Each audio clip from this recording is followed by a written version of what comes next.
Halo guys, selamat sore atau selamat malam, selamat pagi dimanapun kalian berada. Kembali lagi bersama kami atau saya atau teman-teman kami yang ada di sini dari Perspektif Football Indonesia. Ini gue mau kenalin diri gue dulu. Gue nih, kalau lo suka denger di podcast sebelumnya yang cuma audio doang, temen gue yang namanya Jawir Parto tuh suka bilang Dungga manusia paling jelek. Ya ini gue. Dan ini adalah Rafki Bebegik. Ya lo tau lah tuh pasti si Jawir kan sering bilang kan, ayo nih Rafki Bebegik ya ini gue bla bla bla bla bla. Sekarang Bebegik itu artinya kan kurus, ini udah enggak, udah gemuk, udah sehat friend, udah sehat. Dan gue juga ditemenin sama temen gue juga yang kalau lu semua pasti udah denger, Dimas Skeleton. Iya. Nih masih Skeleton. Kalau di podcast, kalau sering dengerin podcast pasti udah tahu. Betul Dimas Skeleton. Masih Skeleton dan gue nambah personil baru. Ini kebetulan ini ada. Ya nih dia kayaknya nggak ikutan ngomongin sepak bola sih.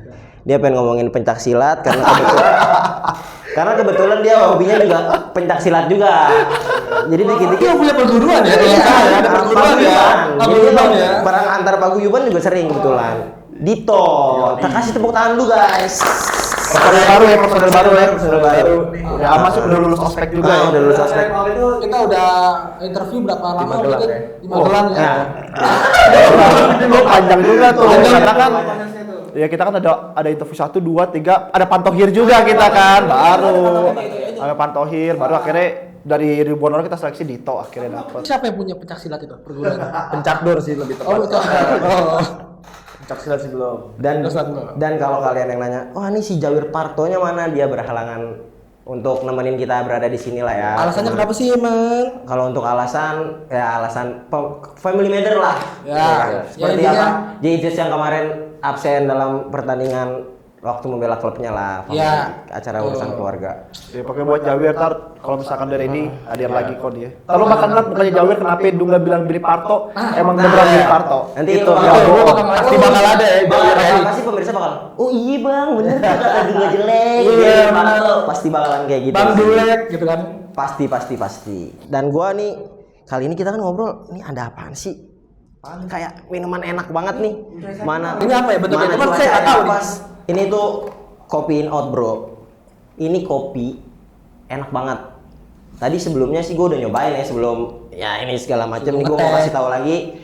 Ini kopi enak banget, bisa nemenin kita kerja di rumah, kerja di lapangan, kerja dimanapun kerjanya kita bisa nyobain. Everywhere ya, every time, Dan apalagi every ya, day.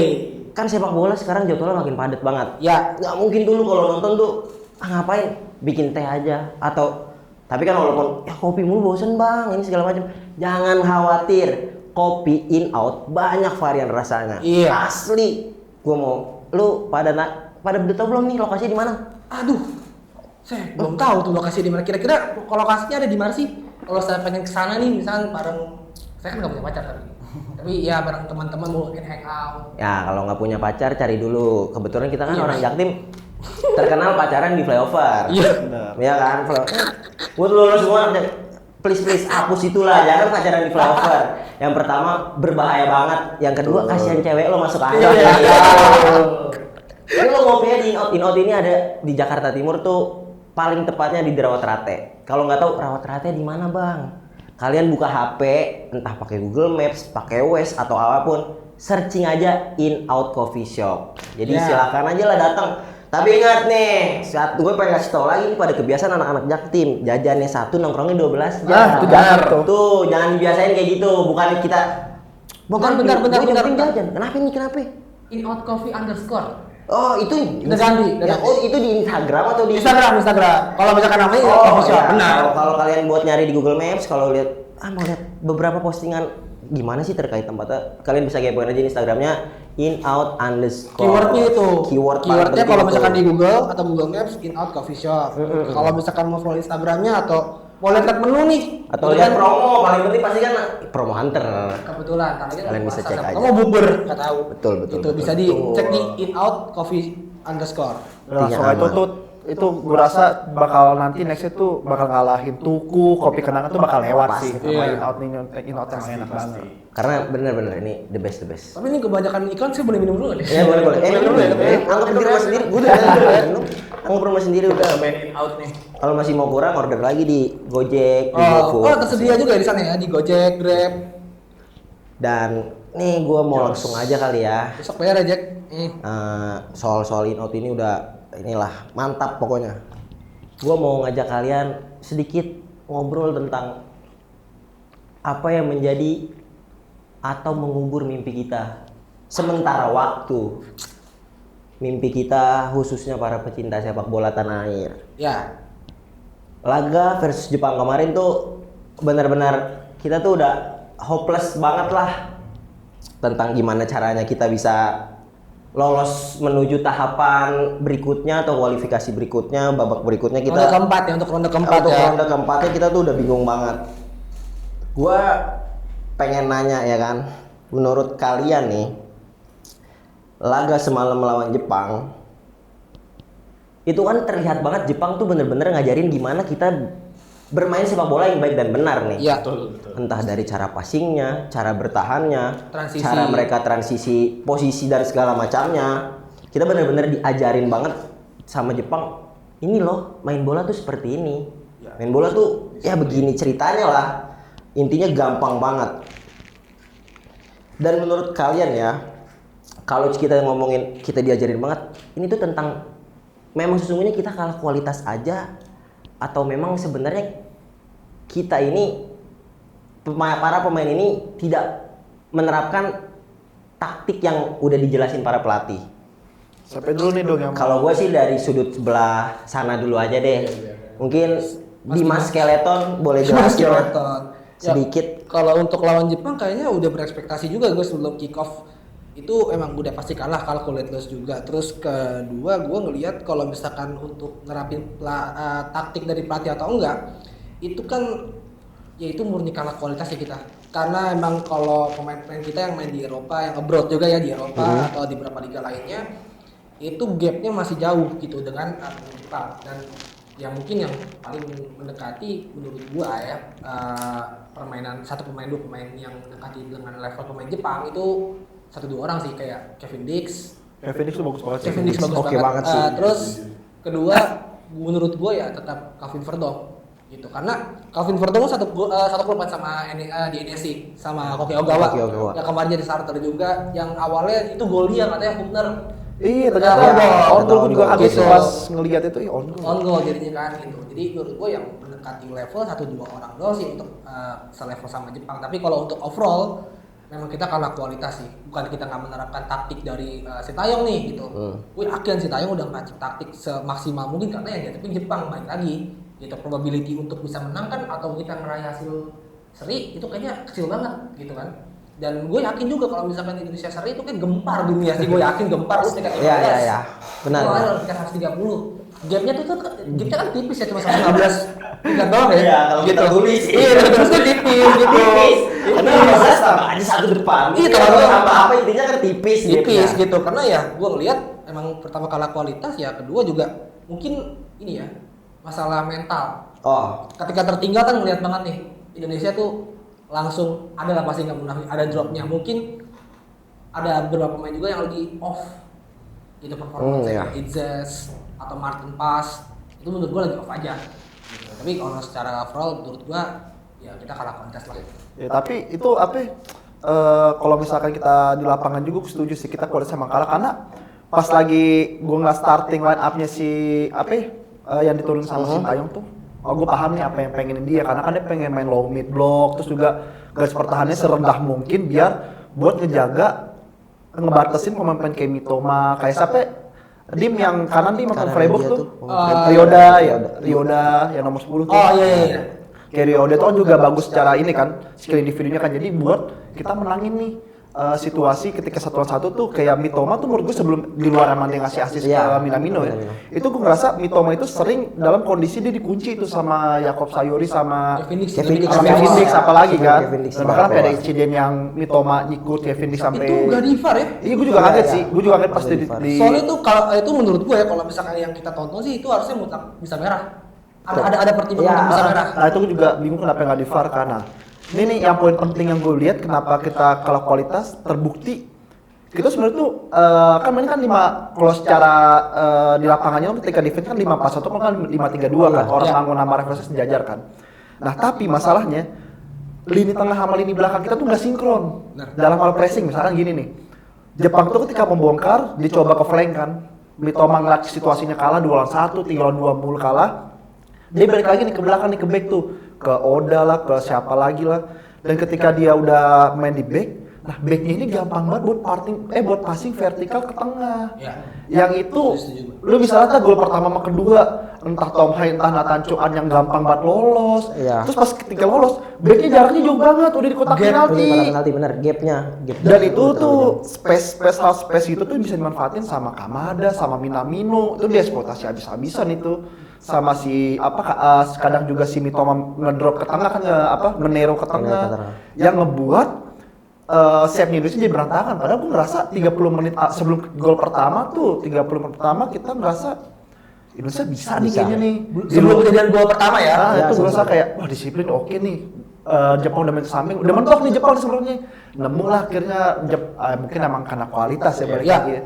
Akhirnya di lapangan dia nemu oh ternyata kekurangan kita tuh soal disiplin, kelihatan banget beberapa kali pemerintah nggak gue rasa komunikasi entah screen entah apa nggak satu sama lain nih antara lini yang tadi gue bilang lini belakang lini tengah sama lini depan tuh nggak sinkron. Akhirnya nyiptain space yang tuh dimanfaatin banget sih sama Minamino sama Kamada. Soal disiplin, kita melihat kan pemain Jepang transisi bertahan atau menyerangnya itu menurut gue dari bertahan ke menyerang atau sebaliknya tadi yang Raffi bilang disiplin itu kayak buat mereka hal receh sih.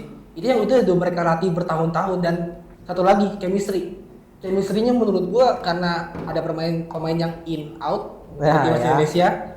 Jadi kayak misalkan kemarin baru Kevin Dix datang, itu Hajime Moriyasu pelatih Jepang itu bilang chemistry itu penting. Dan timnas Indonesia ini menurut dia sendiri setelah pertandingan press conference, Hajime Moriyasu bilang kalau misalkan skuad Indonesia itu atau Sintayong itu cuma punya waktu sempit banget untuk melatih skuad yang pemainnya keluar masuk gitu loh. Dan itu kan keluar masuk itu kan ngaruh juga chemistry, apalagi Kevin Dix yang baru notabene pemain belakang gitu, koordinasinya kan harus komunikasinya harus gitu. Kayak sebelumnya mungkin di Oktober ada Messi Hilgers atau Eleanor Reinders yang baru masuk Reinders ya gitu. Terus soal disiplin itu ya menurut gua udah hal yang receh buat Jepang dan itu kita harus terapin sih ke depannya. Dan chemistry itu emang harus dibangun kan ya, ada waktu berarti sampai Maret Ki ya?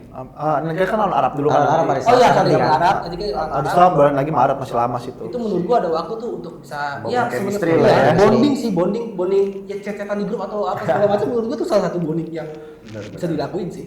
Sama gue berharap ntar Maret udah ada oleh Remeni kan. Oh ada Remeni kemarin sampai begini fotonya. Gua juga takut kan. Aduh dia tahu dia. Gua takut dia pulang lagi. Iya, beberapa akun-akun troll atau apa kayak gitu. cabut berkas gue please atau apa kan. Kita harapkan semoga dengan kekalahan kemarin oleh Remeni tetap yakin lah ingin membela timnas kita lah. Iya. Nih kalau gua kan mikirnya kan kayak kenapa tadi gua nanyain mungkin kendala bahasa karena mungkin di grassroots lah bahasanya sekarang kan grassroots atau apa segala macam kayak bapak-bapak tuh mikirnya ini pasti karena pelatihnya pakai bahasa ini nih yang begini nih ini begini tuh jadi pada bingung kali ya kan. Makanya akhirnya gue pada nanyainnya kalau ini kayak mungkin karena kendala bahasa akhirnya pemain tidak menyerap taktik secara benar. Kalau menurut lu sendiri tuh gimana nih? Kalau dari pertandingan semalam tuh menurut kualitasnya sebenarnya udah cukup baik ya dibanding Mas pertemuan pertama Jepang ya? Iya. Kita berarti pertama Asia ya? Asia. Udah lumayan baik dari segi permainannya juga ada Yakub Sayuri. Lebih bagus aja sih. Emang mungkin ada miss yang harus diperbaiki ketika lawan Arab nanti lah. Iya. Karena juga pertemuan lawan Jepang kalau gua ditanya yang penting ada perlawanan. Perlawanannya tanda kutipnya gimana dulu nih? Apa yang mau dilawan ya? Iya, maksudnya perlawanannya lu bermain menyerang kan berani tapi kebobolan banyak atau lu bermain menyerang yang penting cetak gol. Iya. Atau lu main berani gitu. Karena kan kalau gua konsepnya sangat berbeda ya. Iya, itu dua hal yang berbeda. Karena kemarin kayak di komen-komen kan gua suka nge-stop di komen-komen perspektif itu. Iya. Kan ini gak ngelawan gini-gini karena konteksnya gak ngelawan tuh gimana gitu. Kalau konteksnya gak ngelawan gak nyetak gol tapi permainannya bisa untuk ngasih penetrasi, menjual gitu, menurut gue udah ngasih perlawanan gitu. Tapi emang kalah kualitas aja berarti gitu. Dan juga kita ini kok lawan Jepang di grup kita yang paling ngasih nge-shoot ke gawang Jepang paling banyak kita 8 kan. FYI FYI. Iya. Australia aja 0 target. Ya plus Walaupun Jepang, dapat gol ya. Kami dapat gol sih. Gol juga gitu. Jepang cuma bisa digolin sama pemain sendiri udah. Iya benar. Jepang bisa digolin sama pemain sendiri. Dan rasio mereka 100% peningkatannya dibandingkan kualifikasi Piala Dunia 2022. Dan 2022 berarti dia Nyetak gol cuma 4 dari putaran pertama ronde 3 ya.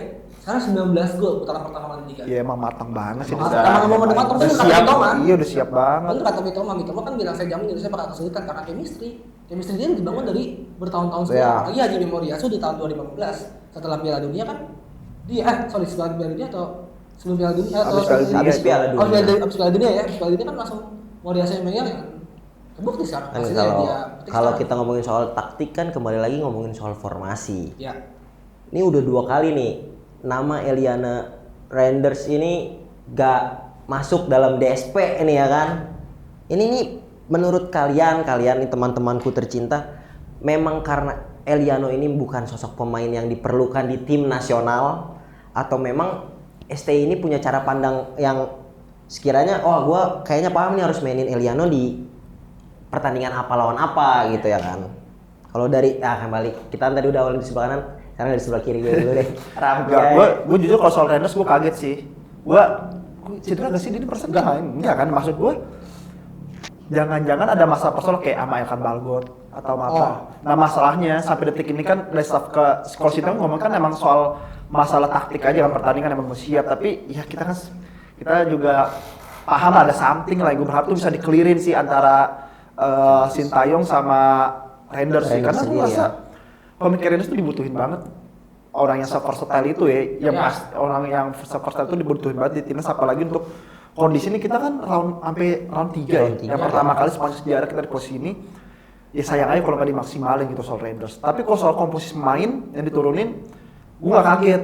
Gue kaget cuma di posisi Jakob Sayuri yang main sama Kevin Nix di main bek kanan, karena gue sebelumnya udah ngobrol sama Dimas nih Kevin Nix di mana ya? Karena kita nebaknya di tengah. Karena di Copenhagen pun kadang-kadang dia mengisi posisi DMF.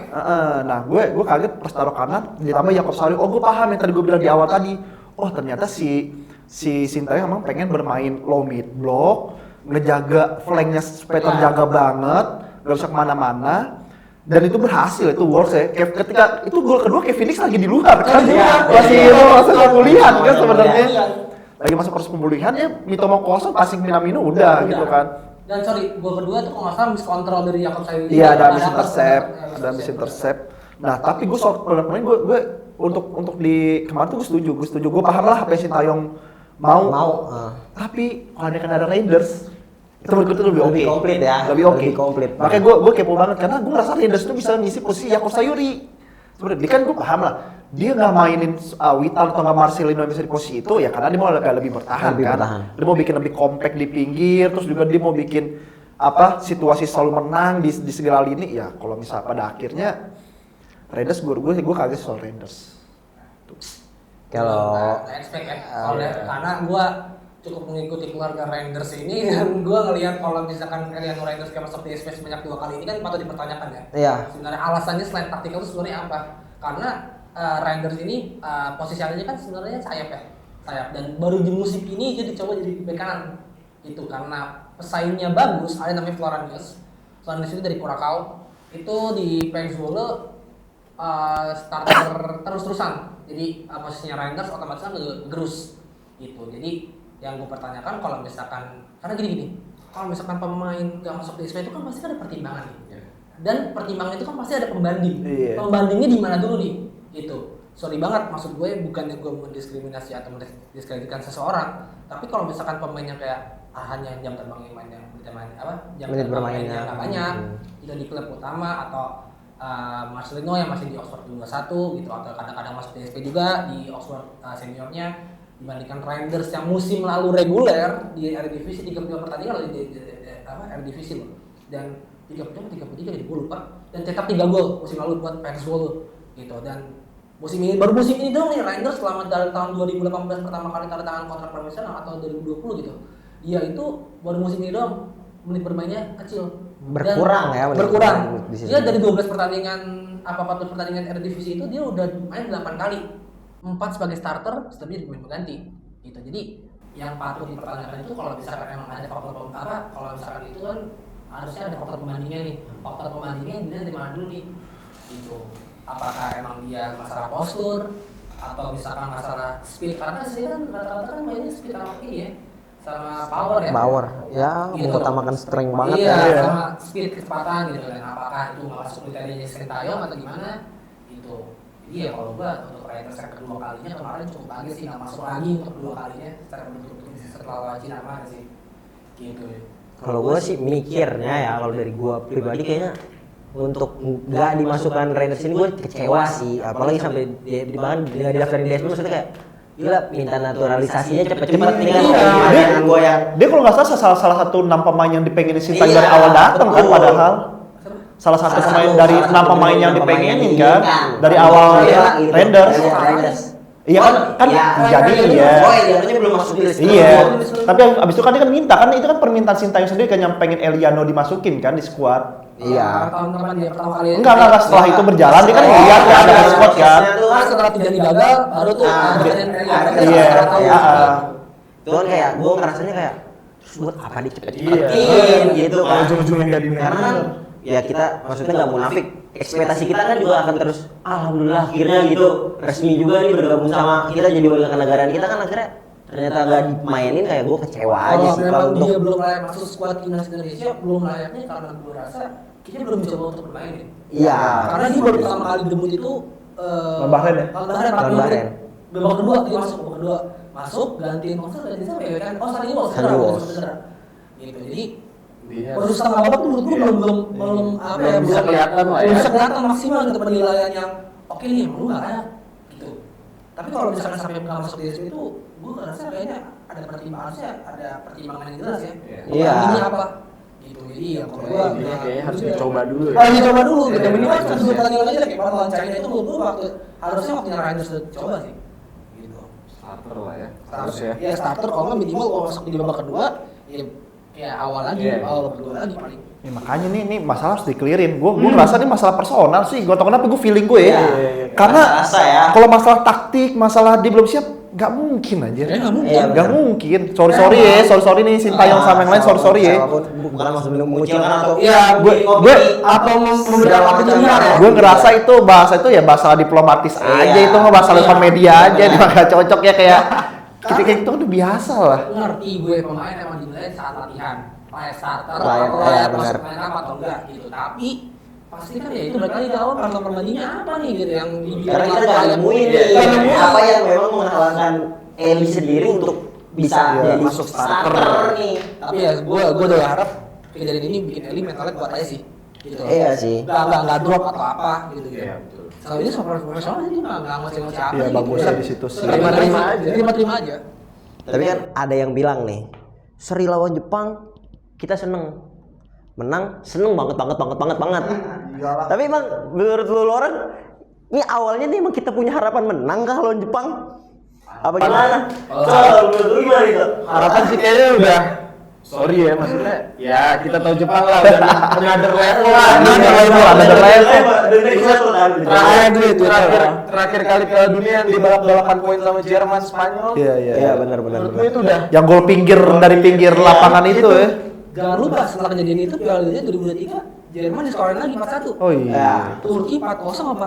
4-2 pakai Ya, Turki. yang di awalnya berapa kali kemenangan tidak, maksudnya tidak mendapatkan kekalahan di beberapa kali kemenangan. Iya, maksudnya. emang udah another level di Asia aja. Ya itu udah rajanya Asia. Contohnya misalkan gini ya, kita kasih perbandingannya ya. Misalkan gua sebagai jagoan timnas Belanda, gua minta kalian Spanyol 2010 atau enggak Spanyol sampai tahun 2012 itu nggak masuk akal. Iya. Iya. Karena Spanyol saat itu menurut gua udah kuat banget, udah rajanya Eropa, rajanya dunia udah another level buat gua. Dari Eropa ya, Spanyol tuh menurut gua another level, sama kayak gitu perbandingannya. Dan menurut gue dari segi pemain-pemainnya juga itu rata-rata starter semua loh Dan di top Eropa. di Iya. tim utamanya mereka. Koki Machida di Sandy Loaves, terus ada Koki Ogawa, terus ada Marota Sporting itu Ruben Amorim Iya, kurang Ruben apa Amorim. gitu. Iya, si siapa namanya Mitoma. Dan itu trio Celtic baru main babak kedua semua tuh ya. Ada Iya. Furuhasi nggak main. Dan dua kali juga fun fact juga sih, dua kali juga sih fun fact. Wataru Endo ngalahin Sintayong sih. Nah, sebelumnya kan 2016 di U23 Piala Asia, katanya Endo kan. Kalau nggak salah, katanya Endo lagi. Tapi gue juga pas lagi sebelum gue gini dong. Pas lagi main 30, ini kayak bisa nih. Ada harapan. Apalagi lihat ada error waktu Ragnar iya. kita semua berbahasa kotor sih. Aduh, sayang banget. Gitu. First strike, aduh. Lu lihat Kevin Dix untuk bantu penyerangannya kayak gimana? Iya, itu Under level juga Kevin Dix bagus. Dan juga di Kevin juga disiplin, habis overlap Iya. mundur lagi. Itu gue ngerasa kayaknya bisa di 1 gol dulu nih, ngerti gak nih? Buat mancing Kamara bang ya kan? Gue tadi itu cari 1 gol, udah lu kagak sejarah lagi. Gue apa tuh nonton parkir nih, udah gue mikirnya. Orang bangun, wah anjir. Gak gol kan tuh sayang banget sih gue. Kalau menurut gue pemain kita tuh kurangnya juga dalam hal ngambil keputusan sih, kayak gitu tuh ada miss yang padahal kan Sintayong udah manggil pelatih yang buat menyerang ya, gue bingung. Khusus lo ya. Gue gak tau kenapa masih ada decision ya, gue kenapa dia masih caping yang kasih kaki kiri dulu sih, itu gue Itu sebenarnya tinggal sayangin. di top ke kanan Karena kan iya pos aja gitu. Ya kan kita dari sudut pandang nonton. Iya. Dan Kayak lu ngapain bener-bener kan? ini kalau menurut gue karena kan sesimpel kita ketika kita mau eksekusi suatu bola, pasti kita pengen dengan kaki terkuat kita kan. Iya, Pasti iya. kenapa orang bangun ngasih ke kiri, yang gue bingungin itu doang. Karena weak foot itu kan Dan berpengaruh juga kalau gue sih mikirnya gini sih, kenapa dia berani pindahin bola dari kaki kanan ke kaki kiri? Mungkin dia mengharapkan Suzuki ini jatuh duluan. Oh iya. Iya, setuju. Dengan respon Benar. Suzuki masih masang badan terbang Benar. tanpa adanya terkecoh sekalipun. Mungkin juga Ragnar berpikir bakal ada tiang 2 yang ikut bantu. Bisa jadi begitu. Ada dari hanya pemain tiba-tiba ada siapa enggak. Bener-bener gue tuh di situ bener-bener teriak banget sih. Apalagi ada nih teman kita tercinta ya, lo tau sendiri yang komentarnya selalu unik banget ngeluarin temen. Wah, semua orang tuh bisa tuh masuk kayak Ragnar. Jadi gue mikir iya bener banget sih. Dan kecewanya ya lumayan dalam sih. Tapi Suzuki emang kualitasnya nggak bisa bohong ya. Nggak bisa bohong. Dia digituin udah starter di Parma kan. Starter ya di Parma. Gue dia gitu nggak mati langkah sih, bener. Gue baru paham kenapa Ragnar dikikirin ya, dikirain dia bisa yang jatuh bisa dapat penalti. Iya. Atau apa kan intinya mengecoh si Suzuki ini kan. Sayang itu peluang sayang banget sih, karena peluang kayak gue nobarkan sama temen gue tuh juga udah bilang Ragnar peluang kayak gini nih Indonesia nggak bakal dapat lagi, sayang banget. Errornya Jepang tuh udah 1 banding. Iya. Kira atau berapa intinya Itu bakal error lagi. Error yang seperti kemarin itu main buang bola nggak kena atau apa kan? Itu kan pasti itu kan dari top high itu terpasnya. Itu pas kejadian itu lu lihat Haji Memorias itu melotot. Waduh, gede banget tuh orang. Banget Haji Memorias sih. Gue lihat dia di layar aja mulai gimana jadi pemain Jepang melotot sama Haji Memorias. Udah siap-siap di mencak-mencak gitu. Dia digulung-gulung kita sampai bola kan. Gue ngarep, wah ini Ragnar beneran nih kayak Lewandowski kan dari Iya, benar. ya kalau gue jadi striker juga pasti akan bawa maju sedikit baru shoot. Ini pikiran gue bisa gol nih, udah berdiri. Iya. Ya Allah, langsung gitu ekspresi gue langsung kayak Ini enggak gol. iya. Kayak ya ampun nih nggak bisa kayak gini lagi nih kalau sampai terus-terusan gini sih ya mau bagaimana ceritanya nih? Kayak gue juga ngelihat probability Indonesia buat dapat peluang kayak gitu ini udah kayak gitu. Mungkin dengan Ini sebenarnya pasti kan mental pemainnya pasti ada dong. etos orang Jepang. Benar. Iya, orang Jepang itu ada yang terjadi Segala apapun ya. Dan dia pasti udah dari kesalahan dia tuh, aduh tadi gue. Gue begini menerangnya dan gue akan benar-benar. Bener aja nggak ada lagi. Gak ada lagi tuh peluangnya. Sama sekali. Gak ada lagi. Benar-benar terbantai di saudara kita. Tapi gue untuk 4 gue sedih karena gue berharap kita nggak laut dari 3. Iya, gue juga sedih sih. Gue pas, aduh 4 lagi sayang banget. Target gue cuman sengaja deh. Iya, karena nggak bisa sebanyak ya. jadinya jadi ada banyak minus kita karena ya kalau nggak salah. Minus 5 semalam 04. sayang banget. Iya, jadi jujuran itu mana pas 1-0 ada kambing ini 2-1. Ada. Karena ada harapan karena permainan itu. Iya. Di gol pertama itu siapa sih? On goalnya Horner. Gitu. Jadi kayak ada iya ini bisa nih. Sama bisa nih. Pas 2-0 kayaknya minam-minam kayak dulu deh. Ya pas lagi udah 2-0 gue ngerasa kayak udah cukup jangan nambah lagi, bener nambah 2 gol lagi. Malah ditambah. Malah dimasukin Celtic. Iya. Gol yang Idris gagal ngeblok, bolanya gagal garis bolanya sama Martin Pas juga salah passing. Itu gua ngeliat dari POV penonton tuh Verdong udah sampai yang udah kayak Kecewa banget ya. kecewa banget gua Verdong sampai yang bisa ngomong ke lapangan sampai yang kayak seperti Guardiola kalau misalnya nggak gol, nah ini kan. Ya, tapi kan kita kemarin lo Chelsea juga lebih gitu. Bener-bener menghayati permainan banget. Ada kan yang bener, yang lain ntar. Ya, betul. Udah duduk.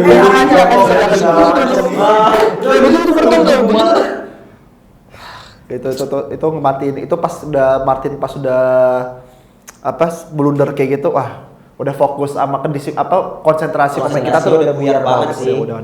Sama ini sih sebelum nanti kita beda topik, Yuki Sugawara gua punya jempol sih masalah insting untuk dia mencetak gol. Ya. Itu probability dia untuk cetak gol cuma 1% loh. Sugawara Southampton ya. Sugawara selama dari Al Almar musim lalu. Itu gua juga kan pasti mempertanyakan, kok nggak ada yang nutup sih? Iya. Karena juga sebagai back, mungkin gua sebagai back ya. Gua masih ketepak kalau Martin sebenarnya tuh jaraknya tipis banget. Dan kebetulan aja Sugawara dapat 1% itu. Ya, kebetulan banget. Itu sudutnya lebih sempit dibanding Martinelli golin lawan Chelsea loh, yang dekatnya iya, gitu. Itu lebih sempit banget karena Martin pas udah menutup semua tangannya kan. Iya, lewat sini sampai kepikiran loh. di bom segitu. Iya, udahlah. Decision making ya. Iya, decision making sama kualitas aja sih. Dan itu sorry dong, bentar. Itu wingback kita juga harus berpikir tuh kayak Sugawara tuh. Itu kan tiang duanya ditutup tuh. Iya. Udah nggak bisa diapa-apain kan, udah the back, gawang harus punya ngambil keputusan sepersekian detik buat ngambil eksekusi tapi yakin. Iya. Jadi dong nggak boleh ragu, Sugawara yakin banget itu. Dipancar Harus pakai power 1000% di kaki, pakai semua aja kan. Iya, setuju sih. Back sayap kita harus berani coba. Benar. Ngelakuin apa yang Sugawara tuh berani coba gitu ya kan. Karena kalau ngomong berkaca kan ini hasilnya kan hasil ya mengecewakan banget lah, 0-4 kalah di kandang sendiri walaupun dari awal banyak orang yang memang udah jelas ya Jepang udah pasti menang. Dan banyak juga yang bermunculan nih soal stay dan out. Baru gue nggak ngerti kan, intinya kekalahan Solo ini nimbulin statement dari banyak fans yang amat sangat kecewa mungkin ya. Pro dan kontranya stay out. Kalau dari kita nih, atau gue dulu kali ya, kalau lu bang, ibaratnya mau stay atau out, kalau gue sih out. Lo Ki, menurut lu gimana Ki? Kalau gue kasih kesempatannya sampai kualifikasi ini selesai dulu sih, karena nggak fair juga, karena yang membuat kita di posisi round 3 ini kan STI juga ya. Kasih dia kesempatan dia sampai kualifikasi kualifikasi Piala Dunia zona Asia ini selesai, baru tuh kita evaluasi. Nanti kan masih ada Cina, Bahrain gitu-gitu kan. Kalau emang ternyata kita memburuk, ya mungkin bisa jadi. Karena kan dia sampai 2027 diperpanjang. 2027. Kalau gue ngeliatnya gini sih, ketidaksukaan gue sama ST1, pattern dia itu aja. Dia berani jarang 20 menit awal, abis itu gak tau deh. Gak ada lagi nih. Abis itu mentok. Lu bakal bisa lihat lawan Australia kita dapat pulang di 5 menit pertama. Lawan Arab Saudi gol kita pun gol cepet kan. Iya. Lawan Jepang kita dapat peluang. Pattern kita sama tapi kalau udah babak kedua itu kita udah nggak tahu. Hilang tenaganya tuh udah mulai ngedrop banget sih. Nah terus kalau gue kedua gue berharapnya masih perbaikin. Gue nggak tahu kenapa ya. Gue ngerasa ya gue paham lah. Mungkin orang Korea ngomong bahasa Inggris pun susah. Tapi lu 5 tahun di sini cuy. Iya. Gue sebentar sih itu. Marco Simic aja gue lihat di interview dia bisa bahasa Indonesia loh, ngomong dikit tipis-tipis dan bahkan minimal orang ngomong bahasa Indonesia lo paham. Marco lancar. Iya. Ya biarpun kita tahu timnas kita sekarang juga nggak banyak orang Indonesianya ya, tapi itu hal yang dasar sih menurut gue. Atau enggak kalau emang lo nggak belajar bahasa Indonesia, iya belajar bahasa Inggrisnya aja dalam komunikasi. Ribet banget loh ada 2 translator, 3 translator gitu. Ada sih emosinya. Itu yang Kalau orang harus diikutin semua. Emosinya itu kan. Sama kalau gue yang terakhir soal masalah sama pemain sih. Gua ngerasa gue paham lah, lo bosnya kan di squad ini, lo apalagi lu dapat dukungan banget dari federasi, lo udah jadi bos janganlah kepala tinggi gitu. Maksudnya kalau ada pemain-pemain yang ada salah, terbuka aja ngomong. Gue nggak tahu dia bener atau enggak ya, simpang gue ini entar kalau teman-teman ada yang punya, kalau gue salah kalau nggak punya info soal Balgot bisa komen ya. Gue sempat dengar katanya rumor itu Balgot itu Sintayong soal sempat ngechat Balgot tapi nggak dibales, terus gue lupa soal dia pemanggilan apa gitu. Itu buat Olimpiade. Iya, Balgot pokoknya nggak ngebalas chatnya dan dia main buat sebelum di Blackpool di mana? Blackburn ya?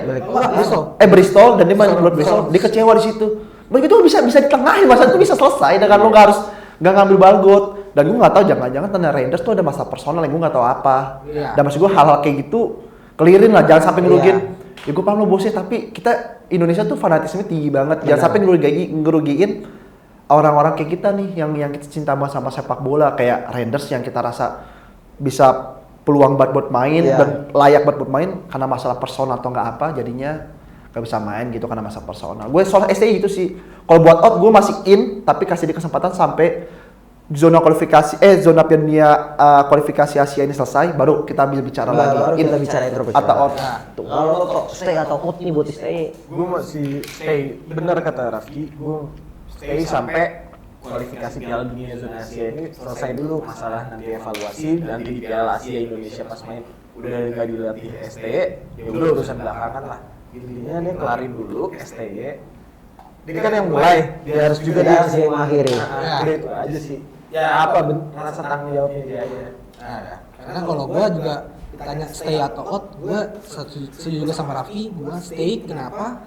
Selesaiin dulu ronde 3 ini sampai bener-bener ya udah bener-bener lolos apa enggak gitu, biar punya kepastian. Seandainya maupun misalkan out gitu, oke, federasi harus punya pengganti yang otomatis harus di atas dia. Iya. Itu udah pasti. Dan itu siapa sekarang? Siapa orang ngerti asli? Kalau misalkan pelatih itu nggak bisa salah comot loh. Pelatih itu ada yang spesialis timnas, ada yang spesialis klub, ada yang dua-duanya bisa bilang betul. Gitu. Oke, gua ambil contoh. Gusiding tuh bisa. Gusiding itu satu udah pasti dia kultur Belanda karena dia orang Belanda. Kedua, dia ngelolosin Australia ke Piala Dunia saat dia habis dari PSV Eindhoven. Gitu. Jadi dia double job waktu itu Gusiding. Ngambil Australia, ngambil PSV ya.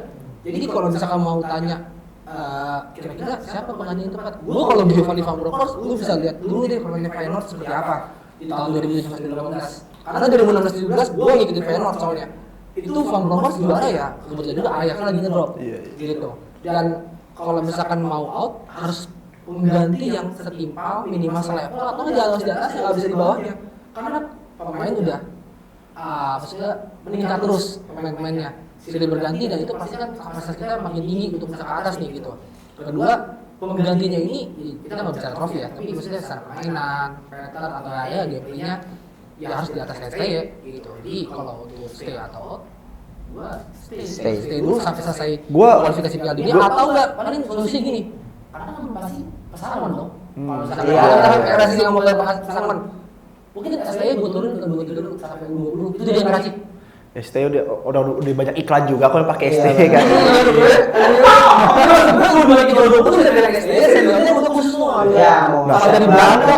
Tapi kalau gue gini sih dong mikirnya juga nih dong. Kan ya gue buat kepada Indonesia siapa sih nggak pengen ke Piala Dunia kan, satu one step ahead gitu kita di Piala Dunia. Tapi kalau emang 3-4 kita nggak bisa raih nih buat kita ke round berikutnya tuh ke round 4 atau round 5 gitu. Kalau kita peringkat 3-4, kalau emang gagal ya udah kita bisa ngomong lagi. Lu out emang kenapa? Lu pengen STY out? Lu deh muak ya? Kalau gua lebih ke gue sepakat sama lo orang ya karena kan akan bermuaranya siapapun yang setelah memulai dia yang mengakhiri. Ujung-ujungnya juga akan pergi kan, berarti kalau memang kinerjanya dia nggak bagus jadi menurut gua ya gua nggak munafik, gua setuju sama lu semua tapi ya ujung-ujungnya akan out juga jadi gua nggak akan bilang dia stay emang udah seharusnya dia lanjutin sampai turnamen ini selesai dong. Dan out ya menurut gue gak usah kasih kesempatan kalau memang setelah turnamen ini gak udah hasil apa-apa udah gak usah dikasih kesempatan, out aja. Lebih baik cari pengganti yang baru walaupun mungkin sulit karena udah ngomongin minimal levelnya seperti STY yang jelas-jelas memang buat negara, bahkan di negara sebelumnya yang dia latih memang berkontribusi banyak loh untuk sepak bola. Nih pemain terbaik versi kalian dari pertandingan kemarin Indonesia Jepang untuk timnas Indonesianya ya, bukan dari Jepangnya. Pemain dari timnas Indonesia siapa? Gua nggak dong. Gua Kevin Dix sih biarpun cuma main 40 menit sih. Gua nggak bisa ngomong Kevin Dix karena dia bukan.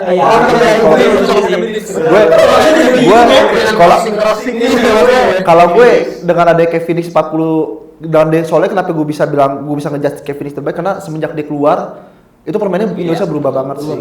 Tapi jangan lupain juga Yakub Sayuri kalau dia nggak jelek tuh Nggak ada kesalahan.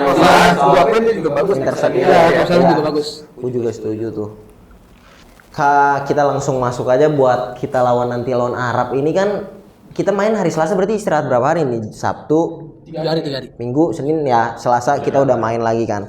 Ini kan laga kedua Hervé Renard setelah gantiin Roberto Mancini yang kebetulan tuh Mancini ini udah bela Arab udah menjadi pelatih Arab ini di Piala Dunia kemarin di 2022. Hervé Renard ini kan kemarin dapat pertandingan dia yang pertama kali ini amat dia kecewa banget juga kali mungkin dengan gol yang dianulir itu ya. Gimana menurut kalian nih, kita optimis gak? Sedangkan Arab ini pernah ngalahin Argentina loh. Herve Renard itu Dengan Herve Renard juga ya. Ya masih optimis sih kalau masih lawan Arab dengan di kandang sendiri dengan kualitas pemain yang seperti Atmosfer kemarin. juga mendukung ya. Atmosfer juga mendukung sekali lah. Ya gue optimis sih bisa menang lah, tipis lah, 1-0. Alhamdulillah banget sih itu. Goal difference tahan dulu deh. Gue juga ngerasa masih optimis karena bener kata Dito tadi, wih main atmosfer GBK lo bayangin Korea bagus banget tuh pas lagi lawan Jepang kemarin. Iya, keren banget. Gua nggak bayangin Korea apa nih antara La Grande kalau nggak Ultras Garuda yang bikin pas lawan Arab nih. Pasti gue nungguin juga, maksudnya itu salah satu momen yang ditunggu. Optimis sih gue juga masih optimis sih dong. Tapi ini dia nih Herve Renard ini kan dia kan tipe pelatih yang ngelatih mental banget kan. Itu lo bayangin deh kalau misalkan lihat klip ketika dia ngalahin Argentina itu kan dia kan ngegembleng pokoknya cuma ngomong lo ngapain sama Messi, lo cuma mau foto sama Messi, lo nggak jadi pemain, lo jadi fansnya aja. Sini lo lawannya Messi itu kan gila men. Lo pemain tuh nggak angkat digituin, naik apalagi lo ketemu Indonesia jangan mau kalah ya. Tapi gue berharap juga Sintayong mau memotivasi pemainnya sama, karena ini dua ordai sih dua ordai ini harus menang, optimis gue. Karena kan di sini juga Arab udah otomatis harus nyari kemenangan juga kan Satu buat dia sih bisa. yang harus jadi catatan kaki gue adalah gue harap dia cuma bulan madunya aja ya. Iya. Saudi ya. Bulan madu. Untuk bisa kemarin tanding lawan Australia karena kemarin Tony Popovic pada Australia kan 2 kali menang. Kemarin nggak berkutik lawan Arab Saudi kan. Ya dan gue harap dengan bisa selesai aja deh. Itu karena pasti baju baru ditanya nih dengan fans Chelsea yang lebih tadi bulan madu gimana? Gitu. Karena bulan madu itu menurut gue adalah khas dari pelatih yang baru. baru. Nah, kan masih membara-bara tuh. Gue harap nanti belum selesai. Jadi wah agak nurunin sedikit tensinya ya, sikap optimisnya tuh benar-benar. Ini kan kayak tadi lah kan gue ngomongin Arab butuh poin kan, karena memang yang seharusnya kan kemarin mereka dapat 3 poin tuh, gol dianulir gitu kan. Ini ngebuat kita Indonesia ini harus lebih hati-hati nih, karena Arab bakal ngasih pressure yang benar-benar gak cuma nyerang, gue nyerang aja gol, pasti dia akan bertahan juga, akan lebih agresif juga kan. Ini yang pertama menurut gua ini di sini nih STE dan staff-staffnya nih akan ngeluarin racikan seperti kemarin kan, atau mengagetkan, mengejutkan kita nih. Gue sih ngerasa, gue gak tau kenapa ya, gue ngerasa tetap Arab ya tim langganan Piala Dunia kan. Kita harus tetap, gue ngerasa STI harus tetap main sabar sih, low mid block lagi sih. Gue paham sih, kita pasti butuh gol, kita butuh gol cepat, atau enggak kita butuh, kalau main pressing tinggi yang gue takutin, kita main low mid block aja kemarin ada space banyak, gimana kalau main pressing tinggi tuh gue takutin satu. Makanya gue berharap STI tetap main low mid block kayak kemarin lawan Jepang, main disiplin aja. Main disiplin kayak laga home kita pertama, kayak laga away kita lawan Arab itu kan golnya kan cuma deflect kan sebenarnya. Iya. Itu disiplin kayak gitu aja. Cari-cari counter attack. Ya kalau gue ngerasa perbedaannya Arab sama Jepang yang harus dipikirin STY. Kalau Jepang itu mainnya kan dia kan masih makan di flanknya. Kalau Arab ini di tengah nih. Siapa tuh Daussauri itu yang pemain Al Hilal. Itu kan bagus banget kan tuh. Itu yang harus diwaspadai. Pemain tengah-tengahnya Arab itu kelihatan. Hah? Kemarin main lawan Australia. Oh, main ya? Main Australia makanya. Main. Al Daussauri itu main lawan Australia di nomor 6. Oh, enggak ada nomor 10 yang Enggak, itu. Yang Daussauri Banyak kan jalan-jalan di orang dia kan salah satu. Dia kalau yang 10 kan cedera kan pas di Halil kemarin kan. Dia juga main Halilal gitu. Itu dia salah satu pemain yang harus diwaspadain juga kan. Nah, terus yang perlu dilihat juga gue sih berharap ya STY bakalan berubah. Dia tetap main, gue tetap pengen dia main kalau lagi defense tetap main 5-4-1, tapi gimana caranya kita numpuk main di tengah. Gue nggak tahu ya, kita udah dari report tentang Kevin Dix cederanya parah atau enggak. Lagi di scan. Ini perhari Sabtu ya. Nah, gue sih berharap Kevin Dix bisa taruh di tengah. Entah lo mau mainin Kevin Dix, Tom Hai sama Nathan barengan, terus tambah Yakob tapi lebih bertahan. 2 di depan gue berharap ada entah Orat Mangun, entah Rafael, entah lo mau coba Wita, entah Marcin, entah siapapun yang bisa main cepet buat kita main direct sampai main counter attack. Itu sih bisa gue kayak gitu sih dong. Tetap kita main sabar kayak kemarin sih. Ya, itu harus dari gua kalau lawan tim Middle East, tim Arab ya siapin mental dan cybernya sih. Ya, karena Benar-benar Iya sih, iya. Mereka actingnya permainan iya aja. permainan juga kan benar. Kita harus menjaga supaya emosi kita tuh nggak cepat terpancing. Setuju banget sih. Dan ada satu hal yang bisa kita ubah sih kemarin ketika lawan Jepang. Gue ngeliat set piece corner kita tuh lumayan bagus loh sebenarnya. Kayak semi Arsenal gitu tuh dia apa yang terus habis itu kayak dia kan ngumpul di kotak kiper. Satu pemain yang bikin bersih nge-clean fall gitu kan, jadi ngalang kiper nge-clean fall, ntar yang lain ngejar bola. Nah gue ngerasa tuh itu tuh yang bisa kita manfaatin. Gue nggak tahu kenapa keuntungan kita punya media Spora ketika bola-bola mati itu gue agak tenang Ya, gitu. lebih tenang ya. Lebih tenang gitu karena iya nggak khawatir Harus sih. ngapainnya nih harus dia benar-benar lebih tenang banget. Itu sih itu gue yakin STY itu perbaikan dari STY itu bagus tuh, set piece sama itu sih kita menang tengahnya lah lawan Arab. Harus menangin lini tengah buat kita mengkontrol permainan lebih dominan lagi berarti kan tuh. Prediksi skor guys, karena kalau ngomongin kalah ini kan Indonesia masih punya peluang nggak sih buat lolos kalau ngomongin kalah? Masih dengan 3 pertandingan kandang ya. Ya, 2 kandang, 2 kandang, 2 3 kandang, 3 kandang. 3 kandang. Masih ada chance buat lolos sih menurut gua. Ya, kita kalau dari gua sebelum penutupan paling ini ya. 15 poin maksimal kan lawan Jepang masih kalah. Gitu. Bukan yang gimana itu maksudnya. Ya kalkulasi saya lawan Jepang gitu. Jadi mungkin Indonesia nahan seri di Australia 3 harus menang sih. Jadi lawan Arab Saudi, lawan China harus menang. Lawan Australia seri gitu. Kalau lawan Australia, Jadi kalau Jepang kalah kita 13 poin. 12 kita nih. Kita 3 poin doang soalnya. Nah, kalau misalkan targetnya kan 10 poin ke depan, karena kalau misalkan lawan Australia targetnya seri aja. Oh, lo ngambil seri di Australia aja. Susah kalau Australia juga. Sepakat. Udah bukan si Armstrong lagi. Gue juga sama sih, gue yakin kita masih bisa menang sih, nggak tahu kenapa ya, walaupun emang Arab langganan nih, tapi soalnya pemain Jepang tuh emang main di Eropa sedang main Arab. Enggak seperti ini ya. Masih ada di lokal. Iya, di lokal juga jadi cadangan kan karena kedatangan pemain-pemain luar kan. Masih dikeluhin. Nah, gue ngerasa ini kita ada harapan nih, andai asalkan itu. Karena kan Arab pun sekarang posisi juga tertekan loh, karena ini posisi peringkatnya poinnya 6 kan. Jepang ya udahlah, dia udah pasti satu slot. Dia udah satu slot. Menang lagi, lolos. Udah pasti itu Jepang lolos. Udah kalah. Cepet kan. Juga kalah. Arab ini posisi juga tertekan. Ini harus kita manfaatin nih. Yang bola sekarang tuh lagi dekat tuh di Arab bukan di kita. Kita tuh do or die sekarang. Nating tulus aja udah nating terus. Ya yang kena press itu Arab. Gue yakin ada momen Arab bakal terburu-buru buat menyerang. Itu tuh harus kita Ya, itu maksimalin. harus maksimalin banget tuh counter attack yang Pasti bakal banyak. Makanya gue bilang penyelesaian ambil keputusan pemain kita nih jangan, yang lawan Jepang tuh banyak banget lah ya, jangan sampai terulang lagi. Kayak lo ada kesempatan kayak 1-on-1 sama kiper, udahlah. Beri aja udah. Worst case-nya anggap aja corner. Iya, kita sampai corner. Jangan sampai kayak gitu-gitu lagi, dan gue yakin menang lah. Prediksi gue sih kita 2-1 sih.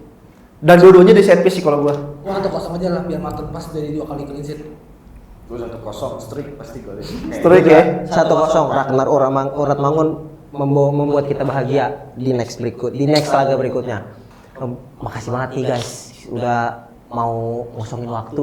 Emang kosong waktunya.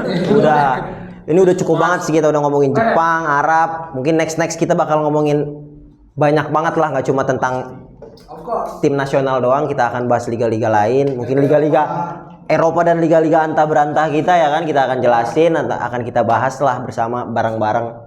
Pokoknya kalian jangan lupa kok kalian juga bakal nonton. Kalian udah ngobrol ya. Buat teman-teman. Tapi juga episode pertama. Rada-rada kaget, Bro. Kan biasanya enggak cuma suara doang. Ini kan biar kelihatan gua keren juga nih. Pokoknya makasih banget kalian udah mau nemenin kita ngobrol-ngobrol. Gimana reaksinya udah ngeliat juga jelek? Enggak. Sebenarnya Jawir itu bohong. Gua ngejelek-jelek banget lah. Iya, enggak. Ya, pokoknya makasih banget ya guys. Thank you. Thank you banget.